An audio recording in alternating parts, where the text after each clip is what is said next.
Hello and welcome to our channel education Adda. आप सभी बच्चों का एजुकेशन अड्डा प्लेटफॉर्म पर स्वागत है। तो जैसा कि हम लोग जो फ्री क्रैश कोर्स शुरू कर रहे हैं, और ये बच्चे फ्री क्रैश कोर्स किसका है? ये क्लास नाइन्थ का है।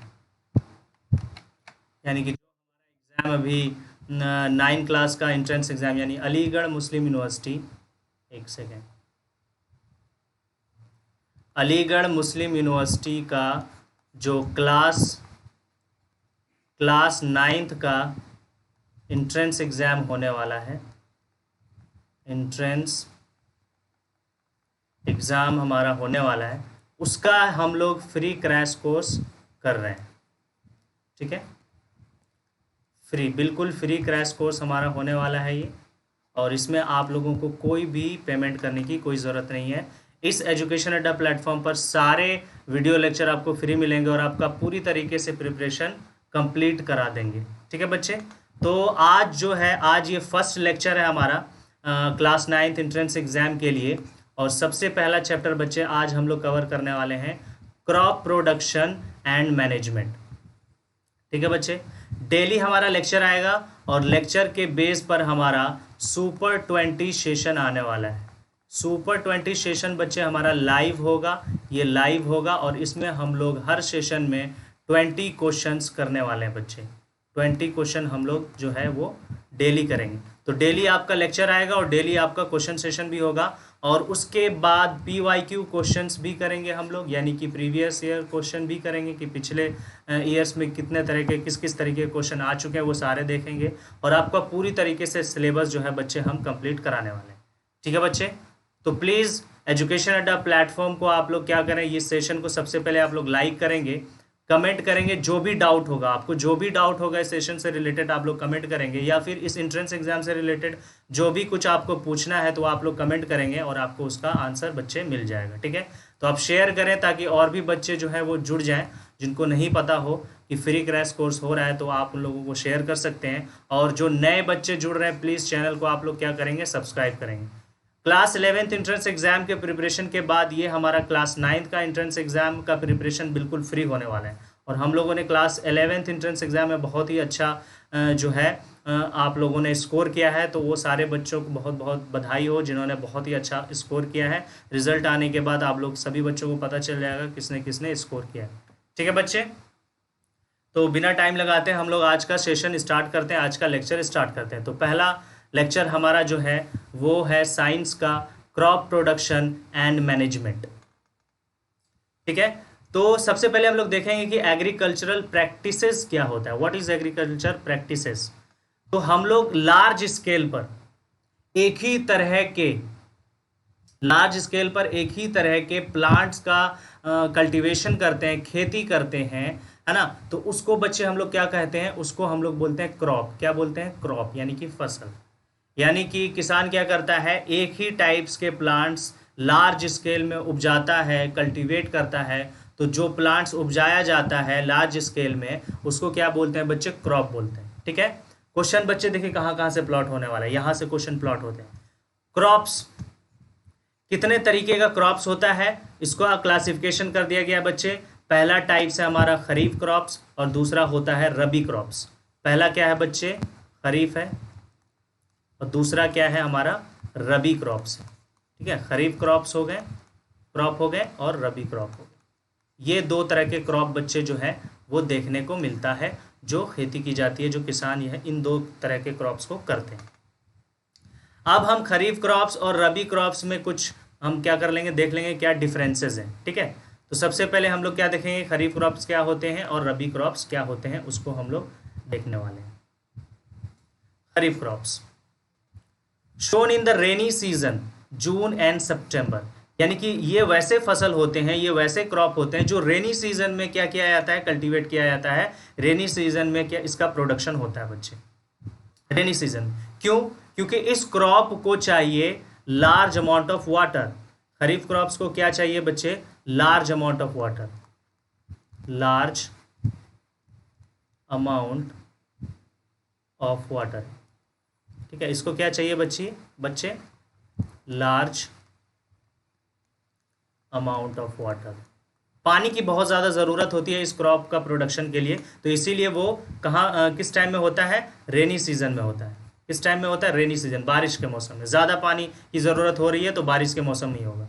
और हम लोग को पता है कि इंडिया में जून से सितंबर तक जो सीज़न होता है वो रेनी सीजन होता है, और इसी सीज़न के दौरान बच्चे खरीफ क्रॉप का प्रोडक्शन किया जाता है। Okay, they need a lot of water, यानी इस क्रॉप को क्या चाहिए भाई, बहुत ज़्यादा पानी चाहिए, इसलिए ये रेनी सीजन में होता है। तो सवाल ये भी आ सकता है बच्चे कि रेनी सीजन में कौन से क्रॉप का प्रोडक्शन किया जाता है, तो खरीफ क्रॉप हो जाएगा। एग्जाम्पल पैडी है, मेज़ है, सोयाबीन है, ग्राउंड नट है, ये सारे क्रॉप के नाम है, फसल के नाम है जो रेनी सीजन में होता है, जिसको खरीफ क्रॉप्स बोलते हैं। तो आपके क्वेश्चन में आ जाएगा, किसी एक क्रॉप का नाम आ जाएगा, पूछा जाएगा ये रबी क्रॉप है या खरीफ क्रॉप्स। तो आप लोगों को अगर पता होगा तो आप लोग अच्छे से आंसर कर देंगे, उसको टिक आउट कर लोगे। ओके, चलिए आगे बढ़ते हैं। नेक्स्ट हमारा रबी क्रॉप है, और रबी क्रॉप बच्चे कब होता है, विंटर सीजन में। यही जो अंडरलाइन कर रहे हैं ये सब बहुत इंपॉर्टेंट है, विंटर सीजन में होता है।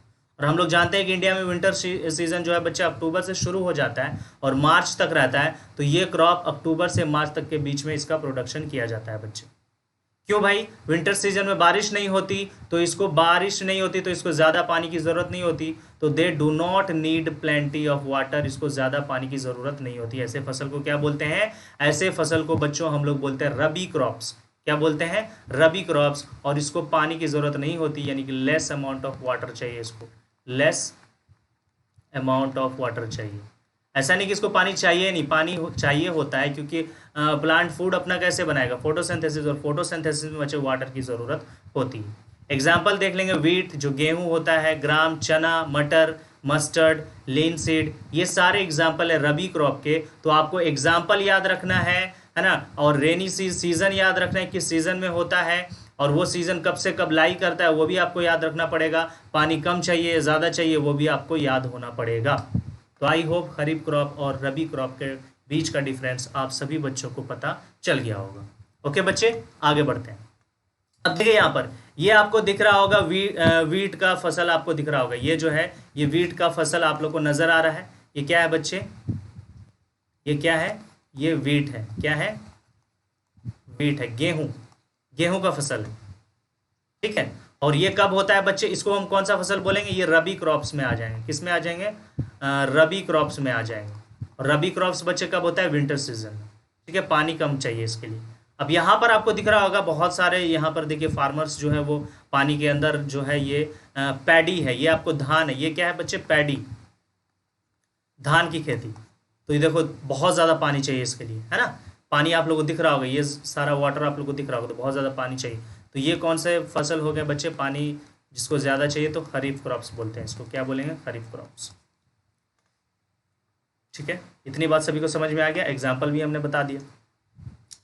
अब ये प्रोडक्शन के लिए, क्रॉप प्रोडक्शन के लिए क्या क्या चीज़ की ज़रूरत होती है, क्या क्या स्टेप होते हैं, वो सारे वन बाय वन हम लोगों को डिस्कस करना पड़ेगा बच्चे। क्या क्या चाहिए, क्या क्या ज़रूरी चीज़ें होती है इस क्रॉप को के प्रोडक्शन के लिए, यानी कि खरीफ क्रॉप यानी क्रॉप के दो क्रॉप कितने तरीके के होते हैं, दो तरह के होते हैं, खरीफ क्रॉप और रबी क्रॉप। और इनके प्रोडक्शन के लिए किस किस चीज़ की ज़रूरत होती है, क्या क्या करना पड़ेगा, वो सारी चीज़ अब हम लोग डिस्कस करने वाले हैं। तो ये 7 स्टेप, ये 7 तरह की चीज़ें हम लोगों को ये दोनों फसल उपजाने के लिए हम लोगों को ज़रूरत होगी। ये 7 चीज़ें करने की ज़रूरत होगी, किसान को ज़रूरत होगी। पहला है प्रिपरेशन ऑफ सॉइल, यानी सॉइल को, है ना, मिट्टी को किस तरीके से बनाया जाए, मिट्टी में क्या क्या चीज़ें डालनी चाहिए, वो सारी चीज़ें जो है वो सॉइल को किस तरीके से प्रिपेयर करेंगे वो हम लोग जानेंगे। दूसरा सोइंग है, सोइंग में आता है सीड, यानी कि सीड, है ना, बीज बोना, वो सोइंग में आता है, किस तरीके से बोएंगे वो हम लोग देखेंगे।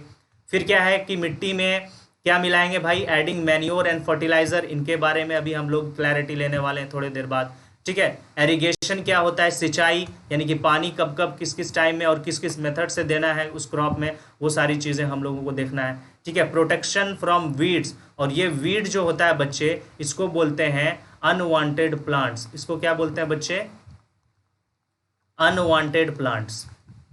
अब ये अनवांटेड प्लांट्स जो खेत में कभी कभी जिसको उगाना हम चाह भी नहीं रहे, किसान उगाना चाह भी नहीं रहा है, फिर भी वो हो जाता है, तो उसको सेपरेशन करना, उसको हटाना, रिमूव करना, वीड से बचाना फसल को, क्रॉप को, ये भी हम लोगों को करना पड़ेगा। उसके बाद फसल तैयार हो जाएगा तो हार्वेस्टिंग, यानी फसल मैच्योर होने के बाद, क्रॉप मैच्योर होने के बाद उसको क्या करना पड़ेगा, काटना पड़ेगा। काटने के बाद उससे अनाज निकालना पड़ेगा, वो सब हार्वेस्टिंग में आ जाता है। और फिर फाइनली लार्ज स्केल में हम क्रॉप का प्रोडक्शन कर रहे हैं तो उसका स्टोरेज भी करना है, और किस तरीके से स्टोर करेंगे वो सारी चीज़ें हम लोगों को देखना पड़ेगा। ठीक है बच्चे, चलिए तो 1 बाय 1 स्टार्ट करते हैं। तो सबसे पहले बच्चे आ जाता है हमारा प्रिपरेशन ऑफ सॉइल। तो किस तरीके से सॉइल का प्रिपरेशन करेंगे बच्चे, वो हम लोग को देखना है। सबसे पहले यहाँ पे देखो क्या लिखा हुआ है, turn the soil and लूजन it. मिट्टी, जो सख्त मिट्टी होती है, खेत का जो मिट्टी होता है, फील्ड का जो मिट्टी होता है, सॉइल होता है, उसको क्या करना पड़ेगा, लूज करना पड़ेगा, पलटना पड़ेगा, ताकि उसमें क्या हो जाए, उसमें गैप हो जाए, एयर वगैरह उसमें भर जाए। ठीक है, लूजेंड सॉइल यानी ढीली मिट्टी helps in the growth of earthworms and microbes, ताकि उस सॉइल के अंदर में किसका ग्रोथ हो जाए बच्चे, माइक्रोब्स, बहुत सारे माइक्रो ऑर्गेनिज्म का प्रोडक्शन हो जाए, अर्थवॉर्म का प्रोडक्शन हो जाए, ताकि वो और मिट्टी को क्या करेगा, ढीला करेगा। आगे बात समझ में, क्या करेगा, ढीला करेगा। Losing and turning the soil is called ploughing. अब मिट्टी को लूज करना, पलटना, ये कौन सा प्रोसेस कहलाता है बच्चे, प्लॉइंग प्रोसेस कहलाता है। ये आप लोगों को बिल्कुल अच्छी तरीके से याद होना चाहिए, क्योंकि एग्जाम में बच्चे सवाल आ जाता है कि व्हाट इज प्लॉइंग। ठीक है, या फिर एक डेफिनेशन दे दिया जाएगा, बोलेगा ये क्या कहलाएगा, प्लॉइंग कहलाएगा, टिलिंग कहलाएगा, क्या कहलाएगा, व्हाट इज। ठीक है, 4 ऑप्शन रहेंगे, तो क्या आंसर करोगे। तो अगर आपको पता होगा कि मिट्टी को लूज करना, टर्निंग करना, पलट देना, वो क्या कहलाता है, प्लोइंग कहलाता है, तो आप बहुत अच्छे तरीके से उसको क्या कर सकते हो, आंसर को टिक आउट कर सकते हो। ठीक है बच्चे, एक बार मिट्टी को पलट दिया, लूज कर दिया गया, तो फिर बाद में उसको लेवलिंग भी करना पड़ेगा, levelling the field for irrigation. अच्छा, लेवलिंग क्यों करेंगे, बराबर क्यों करेंगे, एरीगेशन के लिए। एरीगेशन मतलब सिंचाई के लिए। अगर फील्ड में हम पानी डालेंगे तो बराबर नहीं होगा, तो हर जगह इक्वल अमाउंट ऑफ वाटर नहीं जाएगा। कहीं पर गड्ढा है, कहीं पर ऊंचा है, तो जहां पर ज्यादा गड्ढा है वहां पर ज्यादा पानी जमा हो जाएगा, जहां पर गड्ढा नहीं है, ऊंचा है, तो वहां पर पानी ही नहीं जाएगा। लेकिन पूरे फील्ड में हमारा क्रॉप है तो सबको इक्वल अमाउंट ऑफ वाटर जाना चाहिए, तो उसके लिए हम लोगों को क्या करना पड़ता है, लूजनिंग, टर्निंग यानी प्लॉइंग करने के बाद उसको लेवलिंग करना पड़ता है, लेवल करना पड़ता है, बराबर करना पड़ता है। ठीक है, ताकि एरीगेशन में क्या हो, आसानी हो, हर जगह इक्वल अमाउंट ऑफ वाटर चला जाए। आगे बात समझ में। अब यहाँ देखिए, आपको पिक्चर में दिख रहा होगा, एक ट्रैक्टर की मदद से क्या किया जा रहा है, प्लॉइंग किया जा रहा है ना, मिट्टी को लूज बनाया जा रहा है। ठीक है, मिट्टी को क्या किया जा रहा है, लूज बनाया जा रहा है। फिर बाद में लेवलर से, है ना, लेवलर का इस्तेमाल करके उसको बराबर किया जाता है। चलिए आगे बढ़ते हैं, प्लॉइंग के क्या क्या एडवांटेज है वो देखेंगे। अगर आप लोग कहीं गाँव से बिलोंग करते हो, विलेज से बिलोंग करते हो, तो आप लोगों ने देखा होगा कि जो यहाँ पर ऑक्स है, ऑक्स की मदद से जो है वो यहाँ पर देखो प्लॉइंग की जा रही है, मिट्टी को लूज किया जा रहा है, टर्निंग किया जा रहा है। ठीक है, इसमें क्या ह्यूमन एफर्ट्स है, एनिमल का एफर्ट्स है, तो इसमें बहुत ज़्यादा जो है वो टाइम भी लगेगा और वक्त भी लगेगा और मेहनत भी ज़्यादा लगेगा और इंसान थक भी जाएंगे जल्दी। तो इसके अलावा यहाँ पर देखिए, यहाँ पर किसका इस्तेमाल किया जा रहा है, ट्रैक्टर का इस्तेमाल किया जा रहा है। तो इसमें कम टाइम भी लगता है और ज़्यादा मेहनत की ज़रूरत भी नहीं होती है और ज़्यादा लेबर की भी ज़रूरत नहीं होती है, ज़्यादा पर्सन की भी ज़रूरत नहीं होती है। ठीक है, तो ये टाइम भी बचाता है। ठीक है, पहले के ज़माने में ट्रैक्टर वगैरह नहीं था तो लोग जो है वो बैल का इस्तेमाल करते थे प्लॉइंग करने के लिए। अब देखो क्या है प्लॉइंग के एडवांटेज, क्या है, क्यों हम प्लॉइंग करते हैं भाई, क्यों मिट्टी को हम ढीला बनाएंगे, क्यों मिट्टी को टर्न करेंगे। ठीक है, अब देखिए क्या लिखा हुआ है कि the loose soil allows good root penetration. ढीली मिट्टी रहेगी तो जो प्लांट्स का रूट होगा वो ज़्यादा अंदर तक जाएगा और आराम से अंदर तक जाएगा और बहुत ही अच्छे तरीके से वो ग्रो करेगा। टाइट मिट्टी रहेगा तो अंदर जाएगा ही नहीं रूट्स, और उस कंडीशन में प्लांट जो है वो ग्रो नहीं करेगा। ठीक है बच्चे, this allow for the mixing of manure and fertiliser uniformly and thoroughly. और इसकी वजह से अगर हमको मिक्स करना है, मिट्टी में क्या मिक्स करना है, मैन्योर मिक्स करना है और फर्टिलाइजर मिक्स करना है। अभी हम आगे बताएंगे what is manure and what is fertiliser.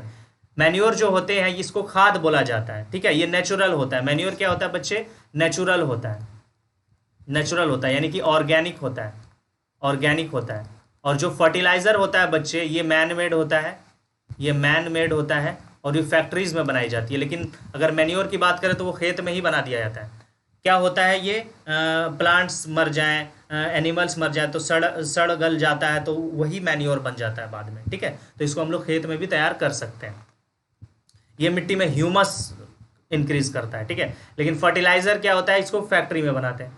तो मिट्टी अगर हमारी ढीली रहेगी, सॉफ्ट रहेगी, भुरभुरी रहेगी, तो उसमें अच्छे से मैन्योर मिक्स हो सकता है और फर्टिलाइजर मिक्स होता है। अगर सख्त मिट्टी रहेगा तो अच्छे से मिक्स नहीं हो पाएगा, तो मिट्टी में वो सारे न्यूट्रिएंट्स नहीं पहुंच पाएंगे। इसीलिए प्लॉइंग करना बहुत ही ज़रूरी होता है बच्चे।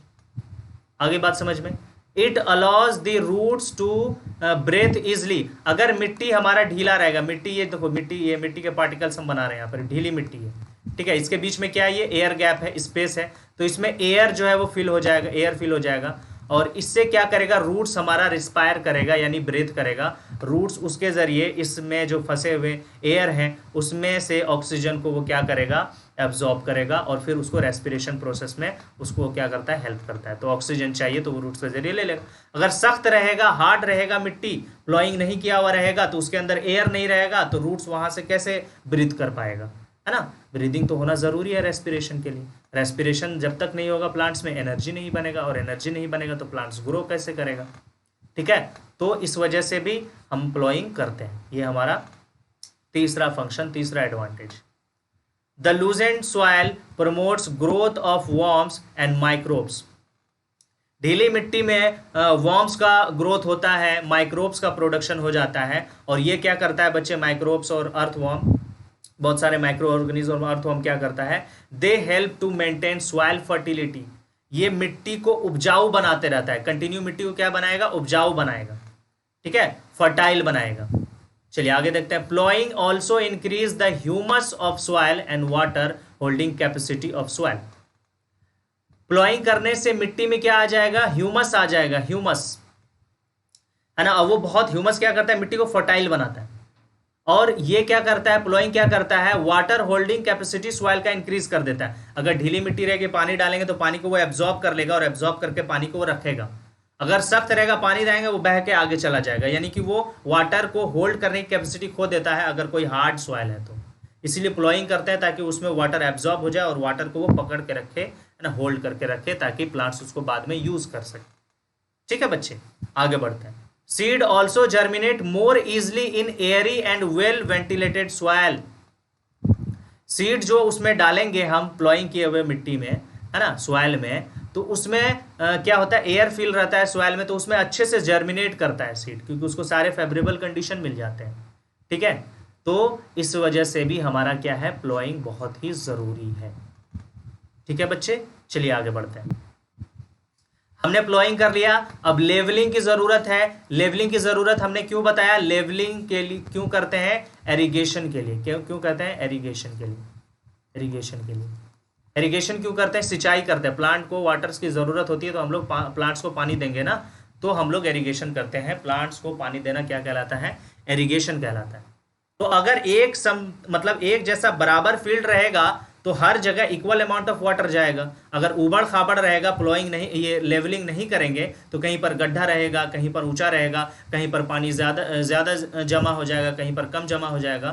तो इसकी वजह से बच्चे क्या हो जाएगा, हमारे अच्छे तरीके से क्रॉप का प्रोडक्शन नहीं होगा। अब देखिए यहाँ पर क्या लिखा हुआ है, द प्लॉट फील्ड यानी कि लूज किया हुआ field may have big pieces of soil called क्रम। तो क्रम जो है वो, जब हम लोग क्या करते हैं, प्लॉइंग करते हैं, खेत को जोतते हैं, तो क्या होता है, बड़ी बड़ी मिट्टी जो है, ढेला जो है वो बन जाता है, उखड़ता है, तो उसको क्या किया जाता है, ब्रेक किया जाता है, ताकि उसको पूरे लेवल हो जाए, बराबर हो जाए।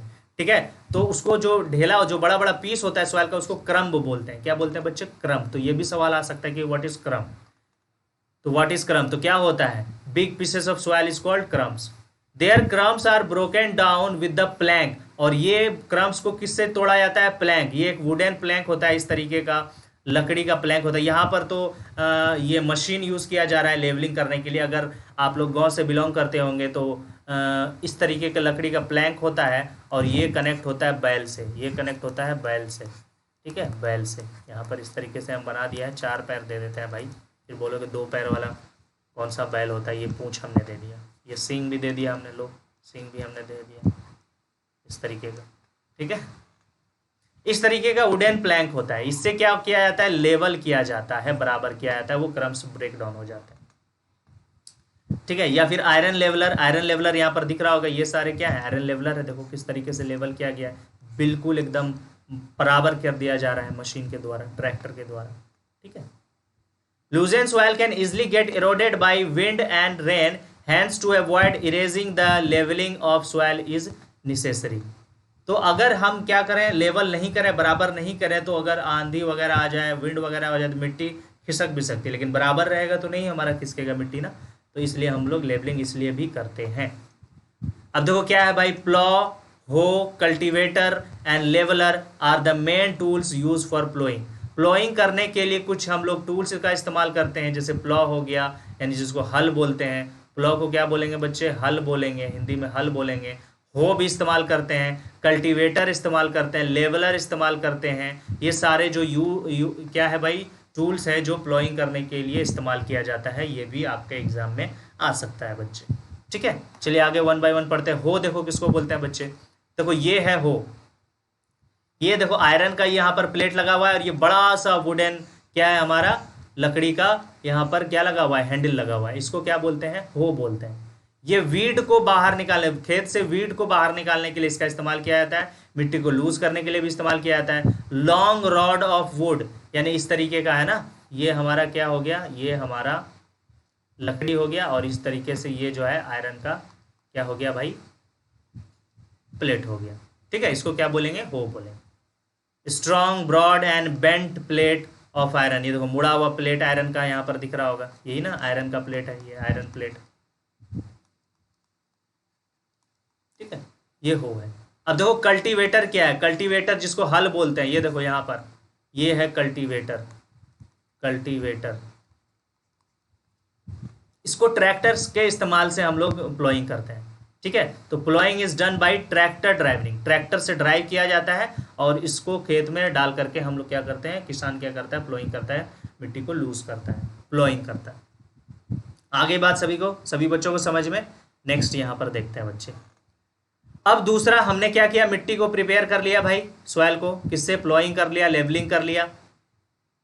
अब उसमें हम क्या मिलाएंगे, अब उसमें हम मिट्टी में मैन्योर मिलाएंगे, फर्टिलाइजर मिलाएंगे, यानी कि मिट्टी में वो सारे न्यूट्रिएंट्स देंगे जिसकी ज़रूरत प्लांट को है, जिसकी ज़रूरत क्रॉप्स को है, ठीक है। तो मैन्योर और फर्टिलाइजर देंगे। तो यहाँ पर देखिए क्या लिखा हुआ है, the substances which are added to the soil in the form of nutrients for the healthy growth of plants are called manure and fertiliser. तो मिट्टी में हम कुछ सब्सटेंसेस मिलाते हैं, है ना, और मिट्टी में वो न्यूट्रिएंट्स मिक्स किया जाता है ताकि क्रॉप्स का हेल्दी ग्रोथ हो, ठीक है। तो वो क्या कहलाता है, मैन्योर मिलाते हैं और फर्टिलाइजर मिलाते हैं। अब मैन्योर और फर्टिलाइजर क्या है, वो वन बाय वन हम लोग डिस्कस करेंगे। यहाँ पर आप दिख रहे होंगे, देखो ये मैन्योर है, खाद है, इसको मिक्स किया जा रहा है, और यहाँ पर देखो आर्टिफिशियल है, यहाँ पर ये फर्टिलाइजर है। ये क्या है बच्चे, फर्टिलाइजर का हमने डायग्राम यहाँ पर दिया हुआ है, फिगर दिया हुआ है, फर्टिलाइजर, और ये क्या है, मैन्योर है। ये क्या है, मैन्योर है। फर्टिलाइजर कहाँ बनता है भाई, ये मैन मेड है, ये मैन मेड है, मैन मेड है। और मैन्योर बच्चे ऑर्गेनिक होता है, ये नेचुरली बनता है, ठीक है। बहुत सारे प्लांट्स, एनिमल्स के डेड बॉडी सड़ गल जाती है ना, ह्यूमन वेस्ट, एनिमल वेस्ट, ये सारे चीज़ से क्या बन जाता है, हमारा मैन्योर बन जाता है, ठीक है। आगे हम पढ़ेंगे कि मैन्योर का क्या क्या फ़ायदा है। Plants need several nutrients for their healthy growth, plants को बहुत सारे न्यूट्रिएंट्स की ज़रूरत होती है हेल्दी ग्रोथ के लिए, ठीक है। Repeated cultivation of crops in the same field depletes its soil of many nutrients. We replenish the soil by adding nutrients periodically and save the soil to become barren or infertile. एक ही खेत में बार बार खेती करने से, बार बार crops लगाने से उस field के सारे न्यूट्रिएंट्स क्या हो जाते हैं, ख़त्म हो जाते हैं। तो उस न्यूट्रिएंट्स को फिर से सॉइल में वापस डालना पड़ता है, जिस न्यूट्रिएंट्स को मिलाना पड़ता है। तो वही हम यूज़ करते हैं मैन्योर और फर्टिलाइज़र, ताकि उस सॉइल, उस मिट्टी का न्यूट्रिएंट्स फिर से वापस हो जाए। क्योंकि एक बार हमने खेती में बहुत सारे क्रॉप्स लगा दिए, क्रॉप्स लगाया, वो सारे न्यूट्रिएंट्स मिट्टी का ले लेगा, न्यूट्रिएंट्स सॉइल का खत्म हो गया, तो दूसरी बार खेती करने से पहले हम उसमें क्या मिलाएंगे, न्यूट्रिएंट्स मिलाएंगे, मैन्योर ऐड करेंगे, फर्टिलाइज़र ऐड करेंगे। आगे बात समझ में, ताकि मिट्टी जो हो वो क्या ना बन जाए, इनफर्टाइल ना हो जाए, बैरन ना हो जाए। बैरन मतलब बांझ होता है, मतलब उपजाऊ ना खत्म हो जाए, है ना, अनउपजाऊ जिसको बोलेंगे, तो इनफर्टाइल ना हो जाए। इसीलिए हम उसमें मैन्योर फर्टिलाइजर मिलाते हैं, ताकि वापस से न्यूट्रिएंट जो है वो सॉइल में मिक्स हो जाए, आ जाए वापस से। आई होप यहाँ तक सभी बच्चों को समझ में आया होगा। चलिए आगे बढ़ते हैं। आगे है nutrients required by plants are two types. दो तरह के न्यूट्रिएंट्स जो है वो प्लांट्स को चाहिए। एक मैक्रो न्यूट्रिएंट्स, मैक्रो है MACRO, मैक्रो है, ठीक है, मैक्रो न्यूट्रिएंट्स। दूसरा है micro nutrients, MICRO, micro nutrients. Macro मतलब यानी कि वैसा न्यूट्रिएंट्स जो लार्ज अमाउंट में चाहिए, लार्ज क्वांटिटी में प्लांट्स को देना पड़ता है, तो वैसे न्यूट्रिएंट्स को बोलते हैं मैक्रो न्यूट्रिएंट्स, जो लार्ज क्वांटिटी में देना पड़ता है मिट्टी में, ठीक है। Nutrients required in large quantity कौन कौन से भाई? Carbon, hydrogen, oxygen, nitrogen, potassium, phosphorus, sulphur, magnesium, calcium.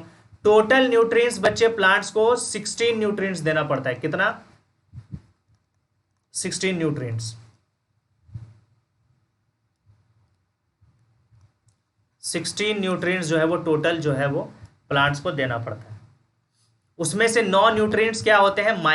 Macro जो लार्ज क्वांटिटी में देना पड़ता है, और 7 जो है वो माइक्रो न्यूट्रिएंट्स होते हैं वो। और माइक्रो न्यूट्रिएंट्स बच्चे स्मॉल क्वांटिटी में दिया जाता है, स्मॉल क्वांटिटी, ज्यादा नहीं देंगे।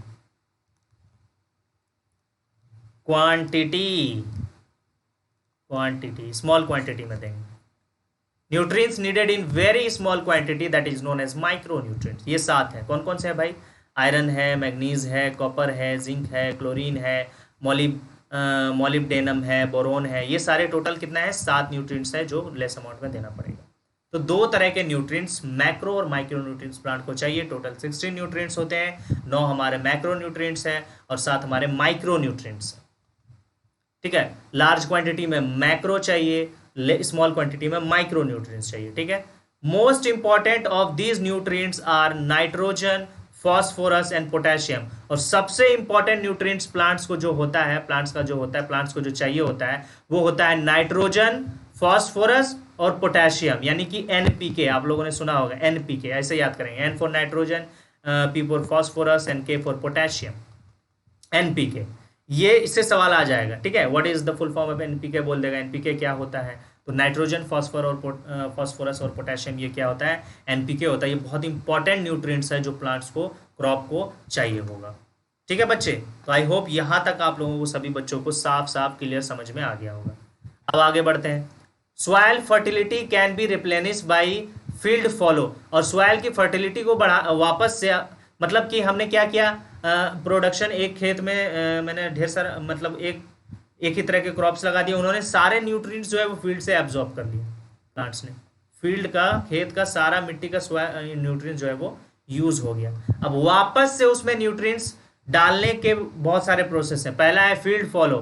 फील्ड फॉलो मतलब लीव द फील्ड अनकल्टिवेटेड, यानी एक बार जब हमने एक फील्ड से खेती कर लिया है, उसमें फसल उपजा लिया, तो उसको कुछ दिन छोड़ देंगे, खाली छोड़ देंगे, उसमें कोई क्रॉप्स नहीं लगाएंगे। तो उसमें फिर से नेचुरली वापस से क्या होगा, उसमें न्यूट्रिएंट्स सॉइल में वापस आ जाएगा। एक तो ये तरीका है। दूसरा है क्रॉप रोटेशन। दूसरा क्या है? क्रॉप रोटेशन, यानी कि जो एक टाइप के, मतलब एक तरह का प्लांट, एक तरह का क्रॉप हमने लगाया, इसने न्यूट्रिएंट्स जो है वो उसने एब्जॉर्ब कर लिया। फिर दोबारा में जो क्रॉप्स लगाएंगे, ये एक ही तरह के क्रॉप्स नहीं लगाएंगे, दूसरे तरह के क्रॉप्स लगाएंगे, जो वो क्या करेगा, उस न्यूट्रिएंट्स को वापस ले आएगा सॉइल में। तो इसको क्या बोलते हैं बच्चे? क्रॉप रोटेशन बोलते हैं। इसको क्या बोलते हैं? क्रॉप। तो ग्रोइंग डिफरेंट क्रॉप्स अल्टरनेटली, अलग अलग तरह के क्रॉप्स अल्टरनेट में लगाएंगे, यानी पहले मैंने ये लगाया, फिर दूसरा लगाया, फिर वापस वो लगाएंगे, फिर दूसरा वो लगाएंगे। तो इससे अल्टरनेट चलेगा, तो न्यूट्रिएंट्स जो है वो बैलेंस वे में रहेगा। एक बार एब्जॉर्ब हो गया, दूसरी बार आ जाएगा, फिर एब्जॉर्ब हो जाएगा, फिर आ जाएगा, तो ऐसे चलते रहेगा। उसको बोलते हैं क्रॉप रोटेशन। क्या बोलते हैं बच्चे? Crop rotation. कैसे होगा crop rotation? Bye growing leguminous crops. Soil fertility also be maintained because rhizobium bacteria fix the atmospheric nitrogen and convert it into nitrates. क्या होता है कि एक बार हमने कोई, मतलब मैंने क्या लगा दिया भाई, मैंने धान की खेती कर ली। अब उस खेत में हम क्या लगाएंगे? लिग्यूमिनस क्रॉप लगा देंगे, यानी धान ने जितने भी सारे न्यूट्रिएंट्स एब्जॉर्ब कर लिए हैं, उस न्यूट्रिएंट्स को वापस कौन लेकर के आएगा? Leguminous crops. तो लिग्यूमिनस क्रॉप्स में क्या होते हैं? लिग्यूमिनस क्रॉप्स के रूट नोड्स में कौन सा बैक्टीरिया पाया जाता है? रिजोबियम बैक्टीरिया पाया जाता है। राइजोबियम भी बोल सकते हो, रिजोबियम भी बोलते हैं, रिजोबियम बैक्टीरिया। और ये बैक्टीरिया एटमॉस्फेयर में मौजूद जो नाइट्रोजन मौजूद है, एटमॉस्फेरिक नाइट्रोजन मौजूद है, उसको सॉइल में क्या करेगा, मिक्स करेगा, और जब हम पानी डालेंगे तो वो नाइट्रोजन वाटर में सॉल्युबल हो जाएगा और फिर से वो प्लांट्स क्या करेगा, एब्जॉर्ब कर लेगा। तो सॉइल में नाइट्रोजन फिक्स कर रहा है, तो नाइट्रोजन फिक्सिंग बैक्टीरिया भी राइजोबियम बैक्टीरिया को बोलते हैं। राइजोबियम बैक्टीरिया को हम लोग बोलते हैं nitrogen fixing bacteria. Nitrogen fixing bacteria हम राइजोबियम बैक्टीरिया को हम लोग बोले। इतनी बात सभी को समझ में आ गया? तो इससे क्या होगा, सॉइल की फर्टिलिटी फिर से वापस आ जाएगी। चलिए आगे बढ़ते हैं। अब फर्टिलाइजर और मैन्योर का डिफरेंस देख लेते हैं भाई। फर्टिलाइजर क्या है, मैन्योर क्या है? Chemical substances inorganic salt rich in particular nutrient, यानी किसी एक तरह के न्यूट्रिएंट्स में बहुत ज़्यादा ये रिच होता है, बहुत ज़्यादा न्यूट्रिएंट्स पाया जाता है, कोई एक ही तरह का न्यूट्रिएंट्स में भरपूर पाया जाएगा फर्टिलाइजर में। और ये केमिकल सब्सटेंसेस होते हैं और ये फैक्ट्री में बनाए जाते हैं। ये कहाँ बनाए जाते हैं? फैक्ट्री में। Fertiliser does not provide any humus to the soil, और ये ह्यूमस सॉइल में नहीं ऐड करता, नहीं प्रोवाइड करता।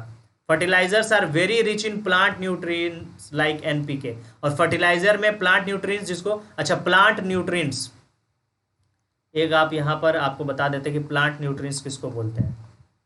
प्लांट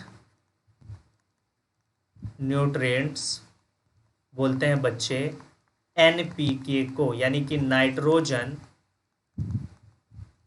नाइट्रोजन फॉस्फोरस और पोटेशियम।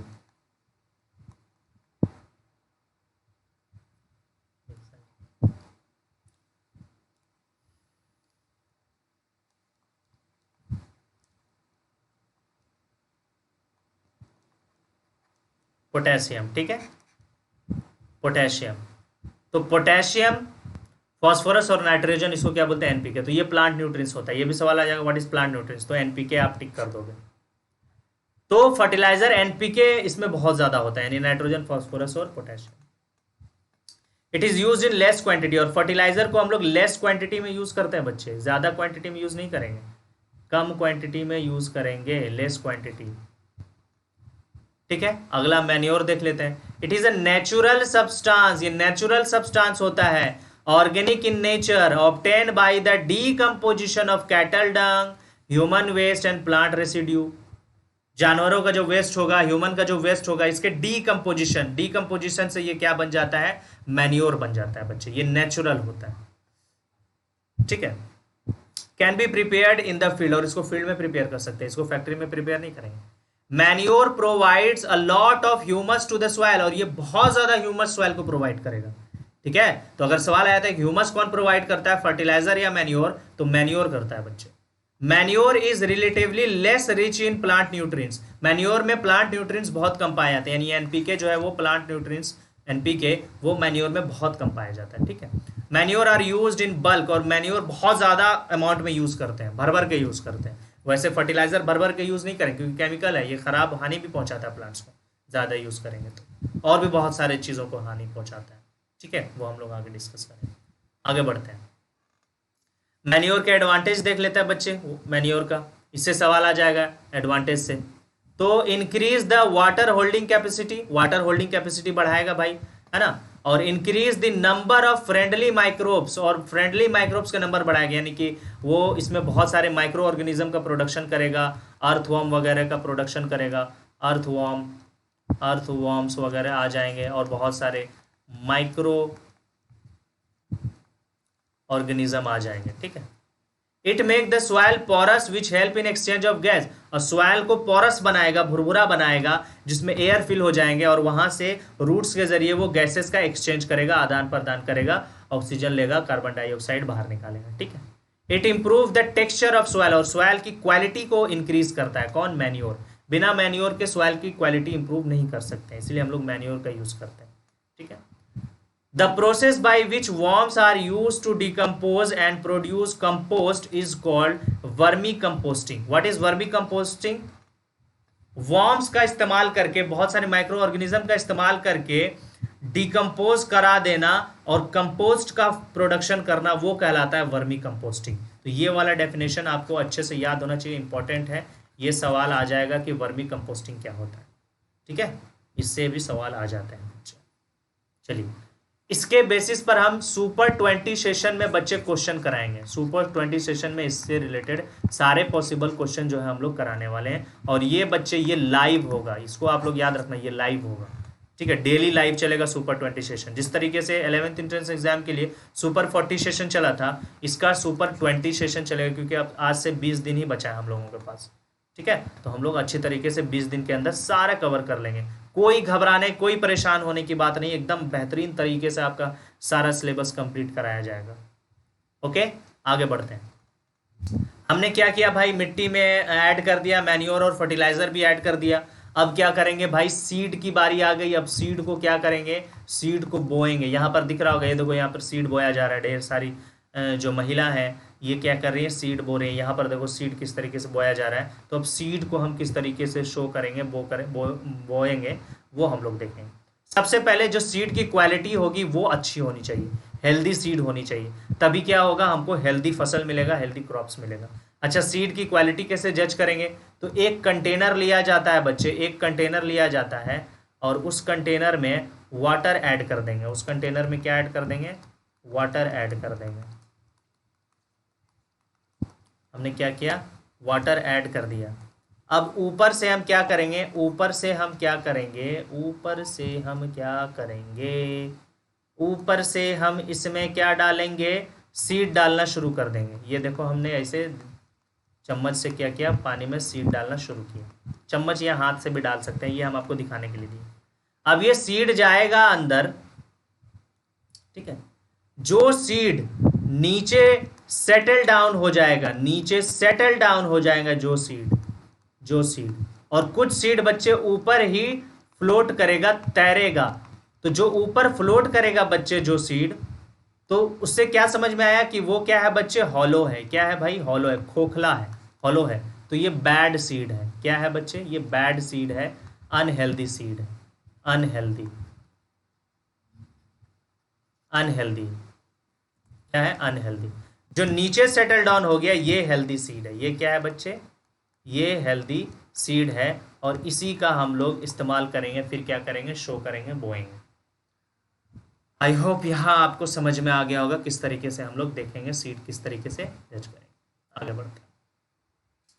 अब इसको बोने के लिए कुछ टूल्स का इस्तेमाल करेंगे। दो तरह के टूल्स हैं, एक तो ट्रेडिशनल टूल है और दूसरा मॉडर्न टूल है। ट्रेडिशनल टूल देख लेते हैं, यहाँ पर आपको दिख रहा होगा traditional tool use for sowing seed.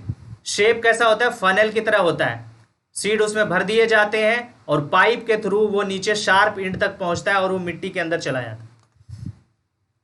अब आपको दिखाता हूं मैं बना करके। यहां पर देखिए, ये इस तरीके का फनल लाइक स्ट्रक्चर होगा और ये पाइप के थ्रू नीचे जाएगा, और यहाँ पे जो हल का नोक है, ये जो नोक है, शार्प एंड है, यहाँ से क्या होगा, सीड हमारा सीधे सीधे मिट्टी के अंदर जाएगा। ये हमने सीड इसमें भर दिया, ये हमने क्या कर दिया, सीड इसमें भर दिया।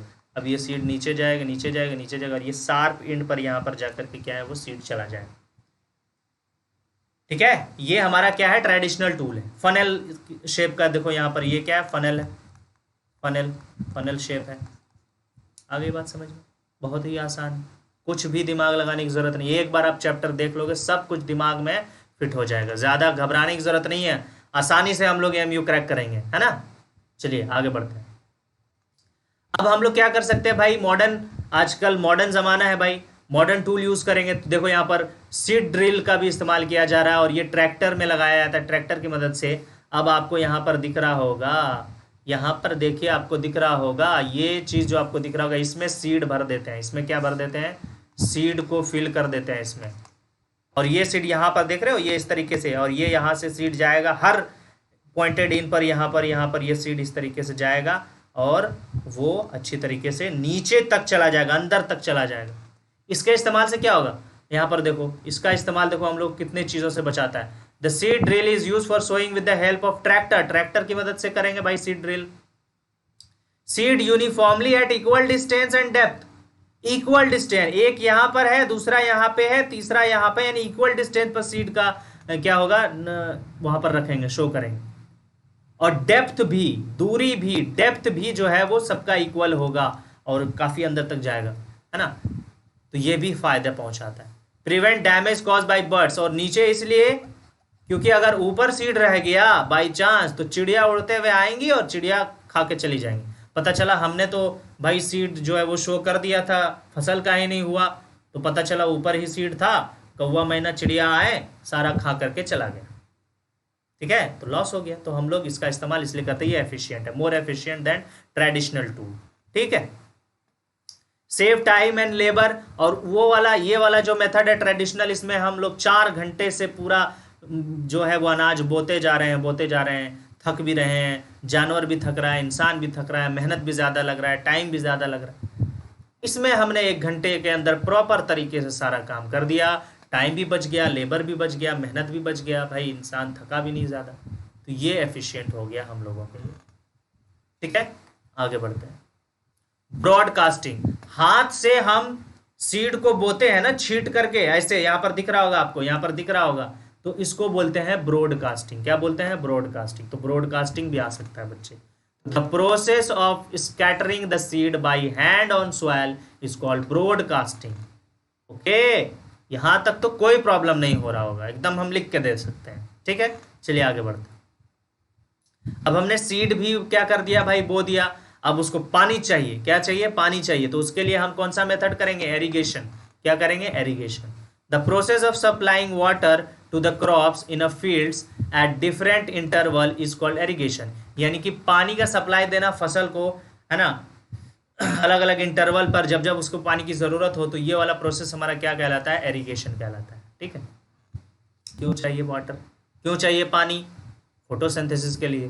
फोटोसिंथेसिस क्यों करेगा भाई? जब तक प्लांट फोटोसिंथेसिस नहीं करेगा, खाना नहीं बनाएगा, तो जिंदा कैसे रहेगा? इंसान क्यों कैसे जिंदा रहता है? खाना खाता है, जिंदा रहता है, तो प्लांट्स को भी तो खाना चाहिए, उसको भी तो चाहिए पानी।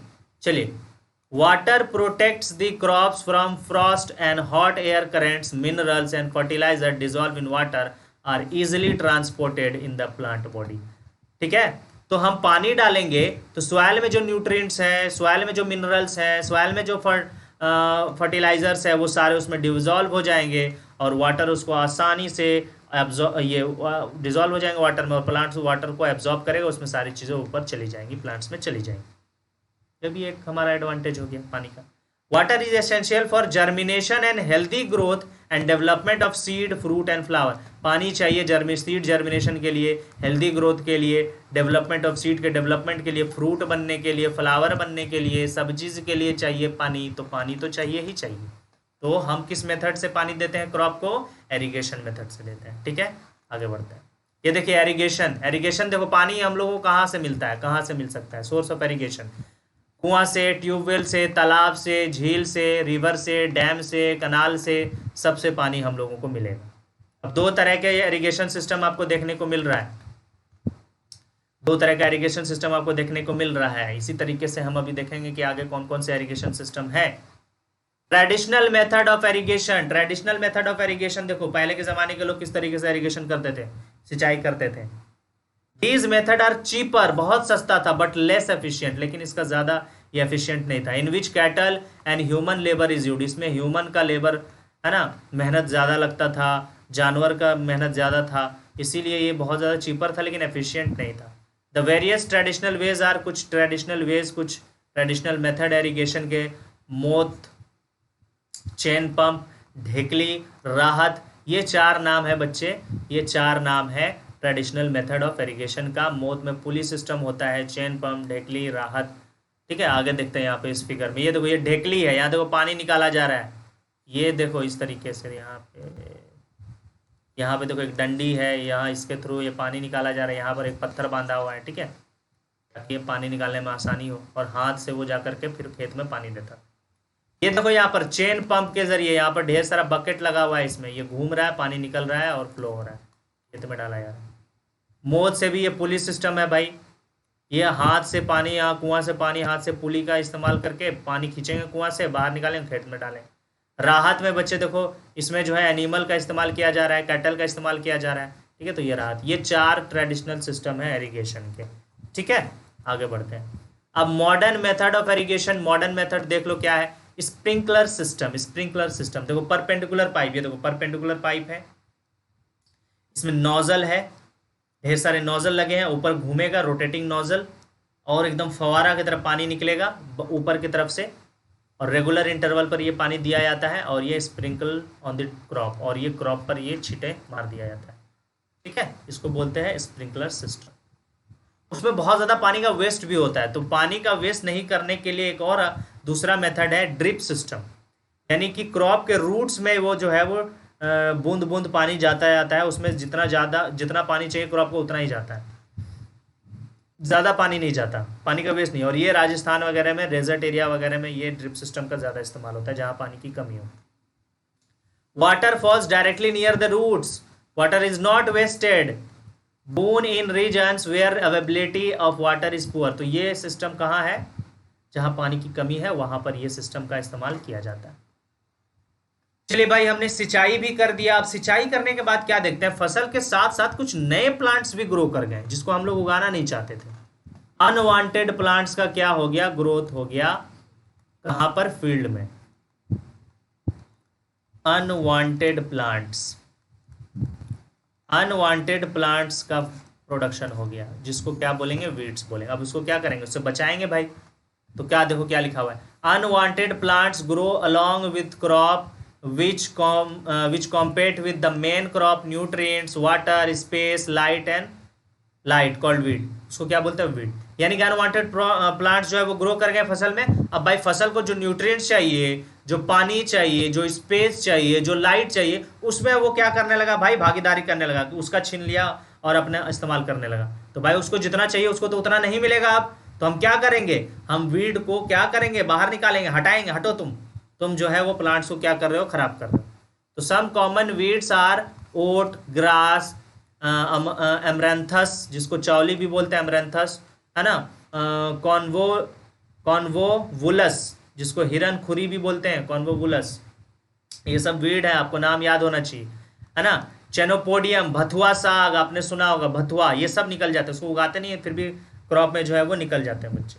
तो ये प्लांट्स का न्यूट्रिशन जो है हमारा क्रॉप्स भाई उसका न्यूट्रिशन लेने लगता है, तो हम पहुंचा रहा है ना, तो इसको बाहर तो निकालना पड़ेगा, अभी देखेंगे कैसे निकालेंगे।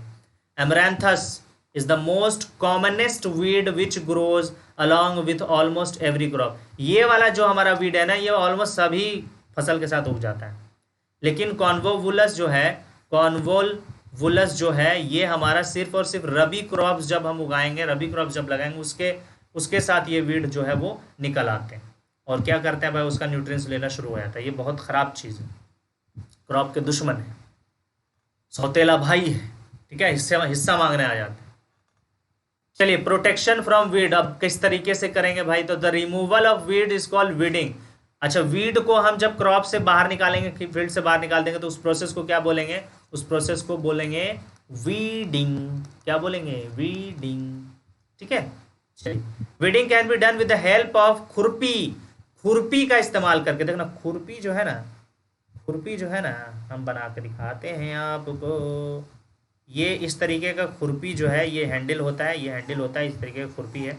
इसका इस्तेमाल करके हम क्या कर सकते हैं, हाथ से ही हम क्या कर सकते हैं, वीड को बाहर निकाल सकते हैं। सीड ड्रिल का भी इस्तेमाल कर लेते हैं भाई। हैंड पिकिंग, हाथ से भी चुन लेते हैं, भथुआ साग जो है हाथ से ही चुन लेती हैं औरत सब, है ना, घर पे आती हैं, उसको बना के खा भी लेती हैं बड़े मज़े से, ठीक है। तो हैंड पिकिंग मेथड से भी जो है वो प्रोटेक्शन कर सकते हैं, वीड को हम बाहर निकाल सकते हैं, वीडिंग कर सकते हैं। तो वीडिंग क्या होता है, वीड को क्रॉप से अलग करना, खेत से बाहर निकालना, वीडिंग कहलाता है।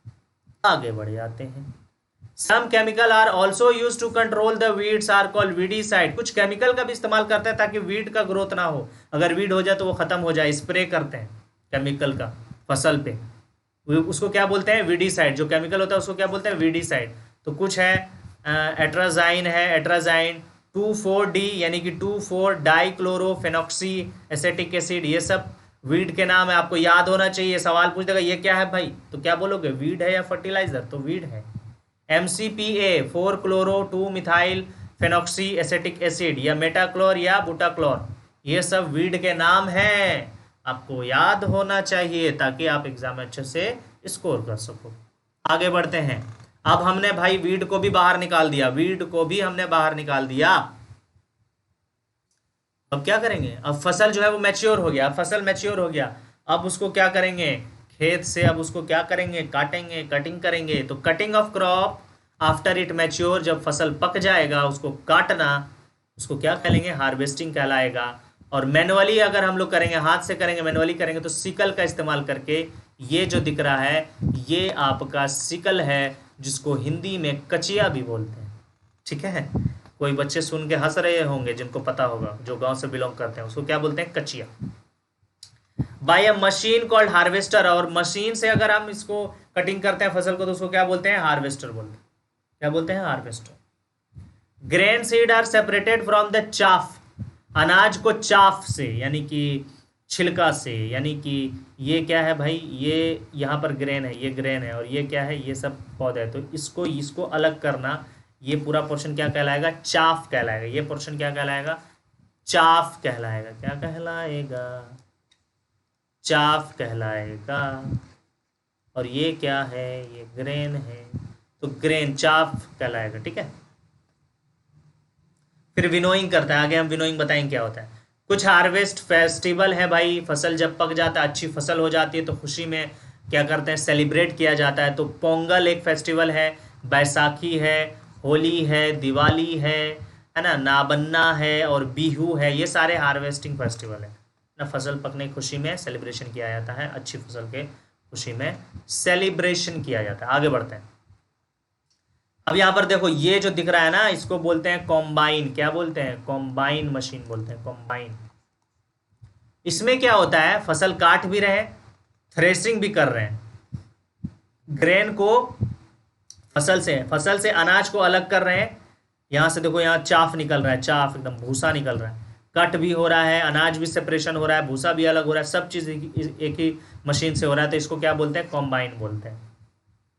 The process of beating out the grain from the crop is called threshing, यानी कि क्रॉप से ग्रेन को निकालना, पीट पीट कर निकालना या सेपरेट करना थ्रेसिंग कहलाता है। In threshing grain seeds are separated from chaff. अब ग्रेन जो थ्रेस किया हुआ ग्रेन जो होता है, उसमें भी बहुत सारे चाफ मिक्स होते हैं, तो उसको भी अलग किया जाता है, उसको भी इसी में से अलग हो जाएगा चाफ।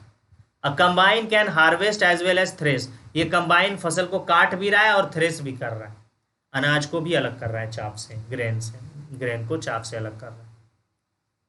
विनोइंग क्या होता है बच्चे, winnowing the process of separating the chaff from the grain, chaff को ग्रेन से अलग करना, ये कहलाता है, ये स्टेप विनोइंग कहलाता है। It is called winnowing, winnowing. ठीक है, आगे बात समझ में, चलिए भाई आ गई बात समझ में। तो अब हमने अनाज को भी अलग कर लिया, अनाज एकदम तैयार हो गया है।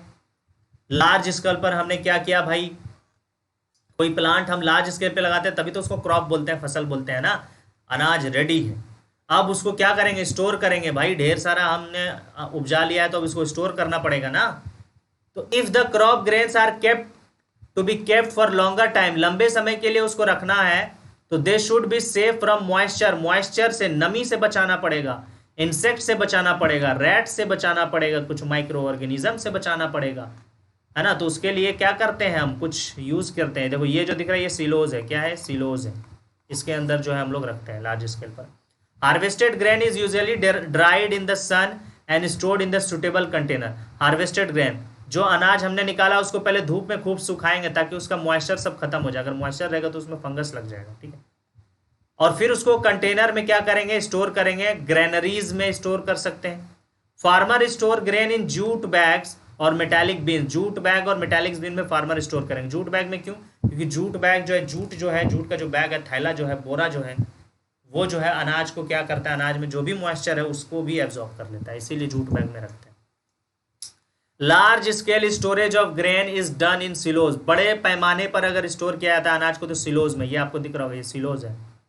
एंड ग्रेनरीज, और ग्रेनरीज में, to protect them to pest from pest like rat and insect, किससे बचाने के लिए, चूहे से और इंसेक्ट से बचाने के लिए ग्रेनरीज और सिलोज में हम लोग स्टोर करते हैं। अब यहाँ देखो, ये जो है ये सिलोज है, ये क्या है बच्चे, सिलोज है, और ये ग्रेनरीज है, ये क्या है बच्चे, ये हमारा ग्रेनरीज है, गोदाम है। देखो जूट बैग में रखा गया है। ठीक है, ये सारे बैग जूट। अच्छा, पुराने जमाने में dried neem leaves and use for stored food grain, नीम का पत्ता, सूखा नीम का पत्ता डाल देते हैं, अगर कच्चा डालेंगे तो उसमें मॉइस्चर होता है, फंगस लग जाएगा, तो सूखा नीम का पत्ता, ताकि इंसेक्ट से बच सके। ठीक है, इंसेक्ट से बच सके। तो हम लोगों ने क्या कर लिया, स्टोर भी कर लिया भाई साहब, स्टोर भी कर लिया हम लोगों ने। आगे बढ़ जाते हैं। और हम लोगों को पूरी तरीके से फसल जो है वो शुरू से लेकर के आखिर तक हमने सब चीज़ कर लिया।